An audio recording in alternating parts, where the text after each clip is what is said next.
मराठा आरक्षणाचा मुद्दा जो आहे तो राज्यभरामध्ये पेटलेला आहे। मागील कित्येक दिवसापासून मनोज जरांगे पाटील यांच्या नेतृत्वामध्ये टोलेजंग अशा लाखोच्या सभा पार पडलेल्या आहेत। आता लोणावळा येथून मुंबईच्या दिशेने जाण्यासाठी मनोज जरांगे पाटील आणि लाखो मराठा समाज बांधव जे आहेत ते या ठिकाणी मुंबईच्या दिशेने कूच होताना दिसत आहेत।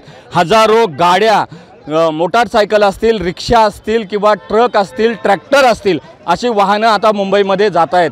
आपण या ठिकाणी बघतोय की खोपोली शिळफाटा या मार्गातून मुंबईच्या दिशेकडे अनेक वाहने जात आहेत। तत्पूर्वी मनोज जरांगे पाटीलांचं स्वागत, भव्य दिव्य स्वागत या ठिकाणी क्रेनवर मोठा हार लावलेला आहे। छत्रपती शिवाजी महाराजांना देखील अभिवादन केलं जाणार आहे। काही मराठा समाज बांधव या स्वागताची तयारी करून या ठिकाणी उभे आहेत। आपण त्यांच्याशी बातचीत करतोय। दादा, काय नाव तुमचं? माझं नाव शंकर तोरवे, रायगड जिल्हा समन्वयक। काय सांगाल, कशा पद्धतीचं आंदोलनाची तयारी आहे? आपली मागणी नेमकी काय आहे? पुढे भविष्यात सरकारला काय आव्हान असणार आहे? आमची मागणी सरकारला गेल्या अनेक वर्ष आहे, कुणबी आणि मराठा एक आहे आणि सरसकट आरक्षणावर आम्ही ठाम आहोत। आपण बघतोय की सरसकट आरक्षण आम्हाला दिलं पाहिजे अशी एकूणच भूमिका आहे। दादा, काय नाव आपलं आणि काय सांगाल, एकूणच काय आपली मागणी आहे? आता मनोज जरांगे पाटील या ठिकाणी येतील, त्यांच्याबरोबर देखील हजारो वाहनं येतील। सकाळपासून आम्ही बघतोय की मुंबईच्या दिशेने हजारो वाहनं त्या ठिकाणी जाणार आहेत। ज्या पद्धतीनं सरकार म्हणतंय किंवा पोलीस प्रशासनाकडून सांगण्यात येते की मुंबई चक्का जाम होईल, ज्या पद्धतीनं तिथे एवढे मराठ्यांना सामावून घेण्यासाठी मैदान नाही, याकडे कसं बघतात? मी ॲडव्होकेट अमोल बांदल पाटील। सकाळपासून रायगड जिल्ह्यातला कर्जत, खोपोली, खालापूर, रसायनी, पेन भागातला सगळा सकल मराठा बांधव 7 वाजल्यापासून मनोजभाई जरांगे यांची वाट बघतोय, आतुरतेने वाट बघतोय। खाण्यापिण्याची प्रचंड अशी सोय आहे, कोणाची गैरसोय नाही आहे। सकाळपासून आमच्या भगिनी असतील, अगदी सगळे वयोवृद्ध, ज्येष्ठ नागरिक, सगळे तरुण मुलं, सगळे आबालवृद्ध सगळे रस्त्यावर आहेत। खोपोली शिळफाटा इथे शिवस्मारक आहे, या ठिकाणी मनोजभाई जरांगेंचं काही वेळानं आगमन होणार आहे। आता 5 वाजायला आलेत, अजून ते आलेले नाही आहेत, लोणावळ्याच्या पुढे आहेत। दरम्यान प्रचंड मोठ्या संख्येने मराठा बांधव या ठिकाणी मुंबईकडे कूच करतात। हजारोंचा मॉप ह्या खोपोली शिळफाट्यावर जमलेला आहे आणि मोठ्या प्रमाणात असं स्वागत होणार आहे। एकूणच जी परिस्थिती आहे अति सकारात्मक आहे, परंतु आरक्षण आमच्या हक्काचं नाही, कोणाच्या बापाचं। आणि आरक्षण घेतल्याशिवाय मराठा समाजातला एकही तरुण जागेवरून हलणार नाही। मुंबईमध्ये प्रवेश होणार म्हणजे होणारच। एकूणच आपण बघतोय की मुंबईमध्ये प्रवेश होईल आणि आरक्षण घेतल्याशिवाय किंवा सकारात्मक निर्णय घेतल्याशिवाय आम्ही मुंबई सोडणार नाही अशी भूमिका एकूणच घेतलेली आहे। राज्याच्या कानाकोपऱ्यातून मराठा समाज बांधव या ठिकाणी जसे सहभागी झालेले आहेत या आंदोलनामध्ये, तसेच आपण बघतोय की रायगड जिल्ह्यातील 15 तालुके आहेत, या 15 तालुक्यातील देखील मराठा समाज बांधव या ठिकाणी आलेले आहेत। दादा, कोणत्या तालुक्यातून तुम्ही आलात? काय नाव तुमचं? माझं नाव शिरीष सकपाळ, मी सुधागड तालुक्यातून आलो आहे। जरांगे पाटीलना सपोर्ट करण्यासाठी, त्यांच्यासाठी आपण पाण्याच्या बाटल्या, जेवणाचे डबे हे सगळं आम्ही सगळं घेऊन इथं आलो त्या बांधवांना हे करण्यासाठी। तर आमचं म्हणणं असंच आहे, आरक्षण आम्हाला भेटलं पाहिजे। आरक्षण हे मराठा समाजाला गरजेचं आहे। तर यावेळी आम्हाला आरक्षण घेतल्याशिवाय आम्ही मागे हटणार नाही। आरक्षणाचा लढा जो आहे तो राज्यभरामध्ये व्यापक स्वरूप घेतोय आणि एकूणच मुंबई ही राजधानी आहे, आर्थिक राजधानी आहे आणि त्यामुळं मुंबईकडे लक्ष केलेलं आहे। आणि सर्व आंदोलन आणि मोर्चे झाल्यानंतर आता मराठा समाज बांधवांनी या राजधानीमध्ये धडक देण्याचं ठरवलंय। दादा, काय नाव आपलं? मनोज जरांगे पाटील यांची ज्या पद्धतीनं स्वागताची तयारी केलेली आहे आणि एकूणच मराठा समाजाला आरक्षण मिळालं पाहिजे, गरजवंत मराठा समाज त्याच्या उत्कर्षासाठी ही आरक्षणाची मागणी आहे। एकूणच कसं बघता या मागणीकडं आणि आता पुढं आपण त्या ठिकाणी कशा पद्धतीनं तयारी केलेली आहे, सर्व काय सांगाल? मी सर्वप्रथम मनोज जरांगे पाटील यांची खोपोली सर्व स्तराच्या समाजातर्फे मी त्यांचं अभिनंदन करतो। कारण आत्ता आपल्याला फक्त आरक्षण म्हणजे आरक्षण आपल्याला घ्यायचंच आहे आणि ह्या महाराष्ट्रातलं सरकार, मला तर असं वाटतं की झोपलेलं जागं करणारा एकच वाघ असेल तर मनोज जरांगे पाटील। मला एकच म्हणायचं आहे की जरांगे पाटलांनी आता ह्यांची सरकारची झोप उडवलेली आहे। मला ह्या गरीब समाजासाठी, मराठी माणसासाठी हे जे आरक्षण आहे त्यांनी स्वखुशीने सरकारने द्यायला पाहिजे, एवढीच आम्ही या सरकारला विनंती करतो। आमच्या हक्काचं आहे आणि याच्यापुढे लढा उभारू देऊ नका आणि हे आमचं आरक्षण आम्हाला द्यावं, ही एवढीच नम्र विनंती आम्ही सरकारतर्फे करतो। मराठा समाजाला एकूणच आरक्षण मिळावं ही भूमिका सर्व राजकीय नेत्यांची असेल किंवा सकारात्मक भूमिका आहे। मात्र मराठा समाज जो आहे, मराठा समाजाचे 150हून अधिक आमदार आहेत किंवा खासदार आहेत, तर त्यांची ह्याकडं कशी सकारात्मक भूमिका आहे की नकारात्मक? मला एकच सांगायचं आहे, जितके आमदार निवडून आलेले आहेत, जरांगे पाटील साहेबांनी अनाऊन्स केलेलंच आहे, ज्यांनी या मराठा समाजासाठी पाठ फिरवलेली आहे त्यांना ह्या येणाऱ्या इलेक्शनमध्ये सर्व मराठी समाजाच्या माणसांनी ह्यांना झोपवलंच पाहिजे आणि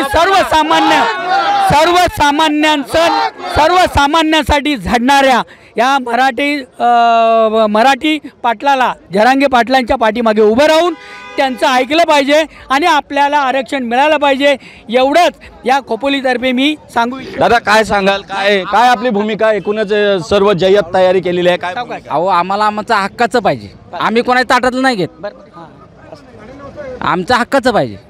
जे आमचं 16% गेलं आहे ते आम्हाला पाहिजे, आम्ही काय कोणाकडनं घेत नाही, मग ते आम्हाला द्यावं. दादा काय नाव तुमचं, काय सांगाल? संजय फाले, पाली सुधागडून आलेलं आहे.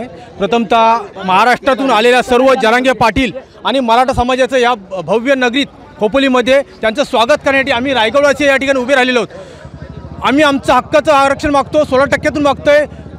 आम्ही कुणाला म्हणजे जरांगे पाटलाची ही भूमिका आहे की कुणाच्याही जातीवादावरती ताटातलं न घेता आम्हाला आमचं भेटलं पाहिजे, ह्या भूमिकेवर आम्ही ठाम आहोत आणि त्यामुळे आम्ही रायगडवासी सुद्धा या ठिकाणी त्यांच्या पाठीशी आहोत, एवढंच मला सांगायचं आहे. जय शिवाजी, जय शिवराय. मराठा आरक्षण आंदोलनामध्ये तरुण आहेत, आबालवृद्ध आहेत, महिला आहेत, ज्येष्ठ महिला आहेत, या सर्वांचा सहभाग आहे.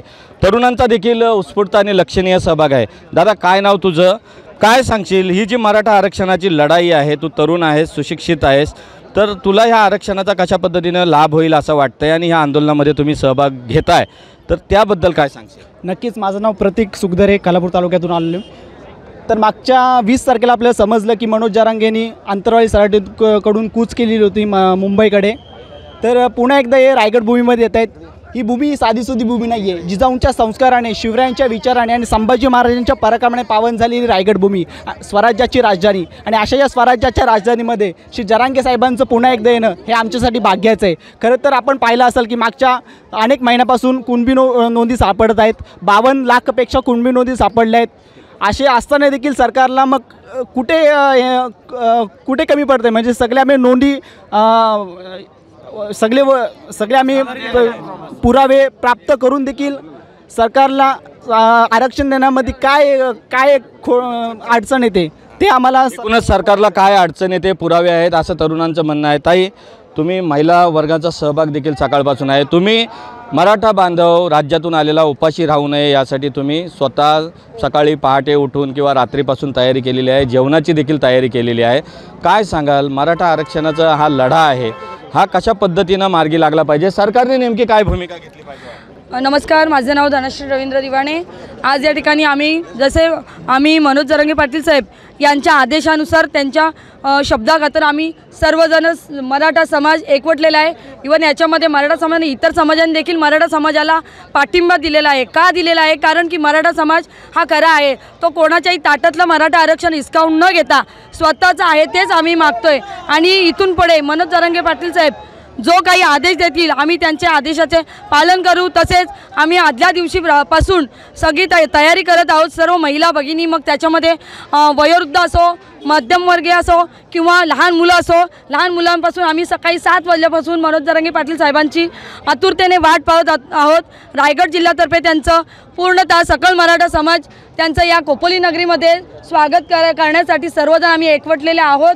आणि तसेच आम्ही मराठा समाज पूर्ण ज्या काही भगिनी आहोत, लहान मुलांपासून पूर्ण वयोवृद्ध महिलांपर्यंत मनोज जरांगे पाटील साहेब यांच्या पाठीशी आम्ही ठामपणे उभे राहू. एकच मिशन मराठा आरक्षण, एकच मिशन मराठा आरक्षणाचा नारा देत किंवा एक मराठा लाख मराठाच्या घोषणांचा जयघोष या ठिकाणी गगनभेदी घोषणा होत आहेत. दीदी काय नाव तुझं, तू देखील या आंदोलनामध्ये सहभागी झालीस, भव्यदिव्य अशी रॅली निघते, काय सांगशील मराठा आरक्षणाविषयी? काय पहिलं तर माझं नाव आकांक्षा उतेकर, मी अलिबाग तालुक्यातून आलेले आहे, मी रायगडमध्येच राहते. तर आता मनोज जरांगे पाटील लाद आहेत, त्यांना आमचं सगळं समजलं. म्हणजे मी आता 11वी शिकते, पण माझी ताई पण होती, तिला म्हणजे आरक्षणामुळे तिला नोकरी नाही करता आली, पण आता त्यांना आमचं दुःख समजलं आहे. त्यांच्यामुळे आता जर मला नोकरी लागली ना तर मी त्यांची खूप आभारी आहे. मी आता 11वी शिकत आहे आणि मी त्यांच्या पाठी खंबीरपणे उभी आहे. आपण बघतोय की महिला असतील, पुरुष असतील, लहान तरुणी असतील किंवा मुलं असतील, हे सर्व आबालवृद्ध असतील, सारेच मराठा आरक्षण मिळावं या मागणीसाठी जीवाचं रान करतायत. 58 मोर्चे मराठा समाजाने काढले. त्यानंतर जरांगे पाटलांच्या नेतृत्वामध्ये अनेक महाराष्ट्रभरामध्ये सभा झाल्या. करोडोचे रेकॉर्ड ब्रेक गर्दी करणाऱ्या सभा या झालेल्या आहेत. मनोज जरांगे पाटील यांचं रायगडमध्ये भव्य दिव्य स्वागत होत आहे. माझ्यासोबत आता रायगडच्या विविध कानाकोपऱ्यातून आलेले मराठा समाज बांधव होते.